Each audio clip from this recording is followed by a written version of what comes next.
Hey, how you doing? This is John, and welcome to John's Long Box. Today, I'm looking at Conan the Barbarian, #1. I'm pretty sure this is from 1970. I haven't recorded a video in a couple of days. I had a keg party at my house. I always wanted to have one. I invited a bunch of people. We did a lot of drinking. So I was doing a lot of work and preparing after work. So I was just like exhausted, and I don't want to record a video when I got no energy. Also, that noise is my Roomba going around. All right, so at my cake party, one of the subscribers is one of my childhood friends, and he's been requested Conan the Barbarian. And I was like, I don't really read Conan. I have a couple of Savage Swords and everything. And he's like, no, I want Conan the Barbarian. So I had bought this about 2 years ago, and I've never gotten around to reading it. So I read this, and now I'm going to do a showcase on it right after reading it. All right, so here we go. This is Conan the Barbarian, the coming of Conan to the death. All right, let's open this up. This is the first appearance of Conan in comic books. Of course, a little bit of history. Conan was created by Robert Howard. I forget exactly what year.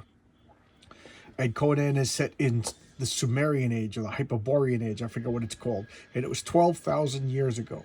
So the premise is like after Atlantis sank and before civilization or history arose, there was like a time of like a forgotten civilizations, and these were like the Hyborian ages, like lost in prehistory. And it's pretty much Europe. Like he's kind of from like, well, there's a map in the back, and I'll talk about that when I get there. Okay, this is written by Roy Thomas and drawn by Barry Smith, who later goes by the name Barry Windsor Smith. And he was doing like pinups for I forget, some sort of Marvel catalog and everything. And then he flew in from England, went to New York, and went to Marvel headquarters, and Roy Thomas hired him to do an issue of the X-Men, and then from there he was given a couple of gigs. Now he didn't even have a place to live. He was kicked out of his hotels. I think he was like a troublemaker, so he was like living on park benches while he drew that issue of the X-Men, and then he got Conan, and then the rest is history. Right? He started out as like a Jack Kirby clone, and then he developed it. So this isn't his best work, and I gotta say the writing isn't that good. Okay, I'm being kind of. So here we have the splash page, the coming of Conan. Welcome to the Hyborian age. What did I say? The Sumerian age. And what year is this? 1970. Okay, I was right. Okay, but then again, I just read it, so don't be too impressed. All right, so Stan Lee, editor; Roy Thomas, writer; Barry Smith, artist. And Barry Smith was like a like a rock star. He looks like Jimmy Page, you know, just like a cool looking guy. Dan Atkins embellisher, Sam Rosenletter, based on the character by Robert E. Howard. Robert E. Howard killed himself at the age of 30, I think it was. Yeah, was it age 30 in 1936. And he was a frequent writer back and forth to H.P. Lovecraft. They I don't know if they ever met, but they wrote back and forth to each other. You know, this is pre-email. They wrote long, extensive letters that are published in a book. I got the book upstairs in my library. And H.P. Lovecraft called Robert E. Howard the two-fisted Bobby, or something like that, because he liked like strong cowboys and things like that, and that was like his persona as a strong tough guy, right? And let's go. So here's the splash page. It starts out. Conan is fighting for the Asgard. You know, that's one of my problems with Robert, was his naming conventions, but against the Vanir. So here they are. This is young Conan. He's young. They keep calling him young, but you know he's not. I don't know what he kind of looks like, maybe 19 or so, and he's fighting. And during the fight, he sees these three guys are teaming up on this blonde-haired guy. So he doesn't like that. First off, they're on the same side. Second, he's like, no fair. They're all teaming up on him, and he runs out. Just you know, again, this to me looks very Kirby-esque, even the designs. You know, I love Jack Kirby. I'm a Jack Kirby freak. I've only, well, I take that back. I've seen a lot of Barry Windsor Smith, and he is a phenomenal artist. But this is at the infancy of his career, so he just gets better and better and better. So here we have just some fight. No, there's no blood. There's they're doing the best to show all this sword fighting and everything without like blood and gore. So these three guys are pinning this guy down. He's fighting as hard as he can, and he's like, "What's going on?" And here comes Conan. Conan comes and fights them off, and he's like, you know, thanks a lot, young youth. What's your name? I'm Conan. Here's my hand. And now they're friends. Now they're buddies. You know, that works. You fight together, you become buddies together. And this, he's Olaf. He's the leader of I don't know if he's the leader of all Asgard, but he's the leader of this group. That's thunder. If you can hear that, it's there's like a thunder and hailstorm right now. It was perfect weather for my keg party. Everybody's outside having fun. All right, so look at the backgrounds. Just solid yellow, solid green, blue over there. That works for me. That just works for me. And why do they do that? Because they don't want to color it all the same, because then your eyes just blends in all the panels together. So even though unrealistic yellow, unrealistic green, it separates each panel, so you focus in on the panel itself. A lot of dialogue. Okay, what was I talking about? The panels. So what's going on now? We're in the Vanir camp, the bad guys. I don't know, because you just kind of started this battle in the middle, so I don't know who's the good guys, I don't know the bad guys, I don't know what's fighting. But from the actions of these two, of Volf and Hothar, this is Volf and that's Hothar. They just like, okay, we're gonna get killed by these Asgardians. We got to get out of here. It's like, you know, we'll give the order. We'll tell the men to advance and attack, and then we'll just run out the back. You know, that look cowardly action. So if the two leaders are that cowardly, here they are sneaking out. So then they got to be the bad guys. You know, that's just the way it is. So they find this cave, and this is where I really started to dislike this comic. Okay, I'm sure it gets better, but this particular first issue, it wouldn't have won me. If I bought this, I don't think I would have. You know, if I bought this when it first came out, I don't think I would have continued. Although I do like this panel a lot. So inside there's the shaman and the young hot chick Tara, and they're like, "What's going on?" And of course, they know Volk's name, they know Hothar's name, and they just start talking to her. And he's like, "Yeah, we need you. You know, we're magic people. We're going to talk riddles, and we're going to talk about prophecies. And, you know, all those tropes. Maybe 1970, geez, 50 years ago. Maybe back then it was a little less, I don't know, used, trite, whatever the word is. And then there's this beam. Apparently this like crystal fell from space, and it's giving the shaman like sorcerer's abilities. So this is the source of his powers, and he's tampering into that to do magic abilities. You know, big deal. And here comes Conan and what's his name? Olaf.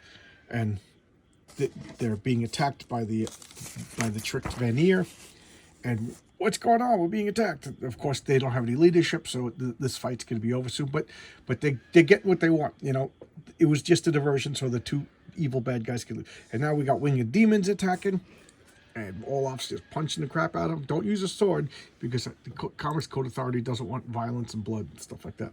So this demon's about to kill Olaf again, and here comes Conan to save the day again. I gotta say, I do like this this horned helmet look. It's pretty cool. It looks like I don't know, like a young rock star. And then this is odd, huh? That they cut the ads. That is weird. Rather than have one page of ads, I don't know. I really don't like that. The only thing I hate more than this is when you got to turn the comic sideways through. So now Conan physically jumps on these like harpy or male harpy things and just goes to beat the crap out of them. And here they are. They're fighting. And it throws Conan down into the snow. And what happens? Well, he doesn't die. Not in the first issue of his comic. He wakes up in this like chamber with sexy Tara, who, you know, even though it's Scandinavian type weather, she's got her belly button exposed because it's hot barbarian chicks. And look, doesn't that look like a Kirby? That looks like it could be Medusa. It looks like Crystal. You know, it really is. He was aping a Kirby at this point. And again, this is what, like his fourth or fifth comic that he drew for Marvel at this point. So, you know, he hasn't really fleshed out his style yet, if you ask me. Ed, guys, he gets phenomenal. He's a legend. You know, Barry Windsor Smith is a phenomenon. So now he's like, you got to help us. You've been a prophecy. And, you know, and this is what I hate. The prophecy says you have to help the prophecy. You know, it's just, to me, that's just like a lazy trope. Sorry, Roy, but even when Roy Thomas does the prophecy and all this stuff, that's one of the reasons why I never liked sword and sorcery comics. It was always just like, you know, I don't know, the prophecy, are you the chosen one? Like Harry Potter, that kind of get, although Harry Potter did a clever twist with it, so I take that back. So now he's talking about, he's looking into the crystal, and behold, this I did appreciate. I thought this was pretty cool. So he sees old Valusia. How do I say it?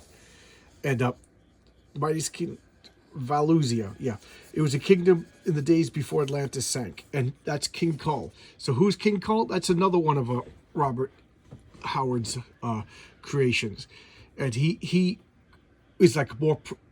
I think it's like a more primitive time, but like I don't know, more civilization. It's like a paradox. So it's thousands upon thousands of years in the past, but like it's a higher civilization, and I think there's like dinosaurs and monsters like that going around. And look at that. Tell me that doesn't look like Baldur the Brave from Thor. And there's Atlantis crashing, and then they see in other times the birth of Conan. Look, you're a prophecy. You're the prophecy. You're going to be the king. You're going to be the emperor. And he's like, behold, you know, I can't stop looking. So now this guy's actually getting like seduced by all this power and the visions, and now he's going back. He's seeing like cavemen. You know, he's going, I've never seen this far back. And now he's going into you know, our time. He's seeing Egypt, you know, how we look at Egypt in the past with the Sphinx, and he's like, look at this, and look, and then he's actually seeing man's space travel. That's how far he's going into the future. Remember, Conan's supposed to be like Marvel Earth, well, our Earth 12,000 years ago. So this Conan's like, I don't like magic. The only thing I dislike more than treachery is magic. So enough of this. And he just kicks the stone out of the way and breaks the spell. And then he smashes the stone, and these demons come popping out of it. And what does he do? Screw the old man. I don't care about it. He grabs the sexy chick, and she's like, you fool, you fool. You know, I can't believe you did this. And he's like, did what? He's like, you'll see. You'll see. And I turn the page very, very carefully. I'm sure you can understand. Oh, wow, look at this. I always like to look at this, see what records I would have gotten. And boom, she's one of the demons. And the old man turned her into a sexy hot chick, because wouldn't you, if you had magic powers, turn things into sexy hot chicks? Why not? You know, what else are you gonna do? Make yourself young, make yourself rich, and make summon sexy hot chicks. There you go. That's what you do if you have magic powers. Conquer the world? I don't need to conquer the world. Come into my basement. I'm rich. I'm in good shape, and I got sexy hot chicks summoned at my leisure. So now she's like, I'm going to go back to hell. Thanks a lot. I'll see you again. And remember that I once pitied you. So I think foreshadowing that you made an enemy. She disappears. And Conan's like, well, everybody's dead, and I don't know what to do, so I'm going to wander away. And there you go. First issue of Conan. I could take it or leave it. It wasn't that great. There's a reason why I didn't like sword and sorcery comics growing up. Now, you know, they're pretty cool. So this is an actual map. I read a couple of Conan stories, and this map is actually reprinted from Conan. So this is like, and this is supposed to be Scandinavia. This is like France and Germany, and this is Africa, and then over here is like Russia. There's some sort of cataclysm that forms the continents. But at this point in time, in Robert's Earth, this was all one big like Pangea. And there you go. That's the history of there you go, Norman Rockwell. Some cool ads. Back cover. So there you go.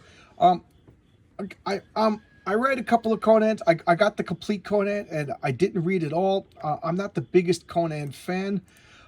I appreciate the character. I love the original Arnold Schwarzenegger movie. Oh my God, do I love that movie? But I'm right now at this point in my life, I'm the biggest sword sorcery fan I've ever been, and I didn't particularly like this issue. But I read the Savage Sword of Conan, the magazines. I love them. I think they're so much better, and I think for this character, he does better in a comic without the comics code. You know, you're gonna have a crazy super masculine barbarian stabbing people in the face.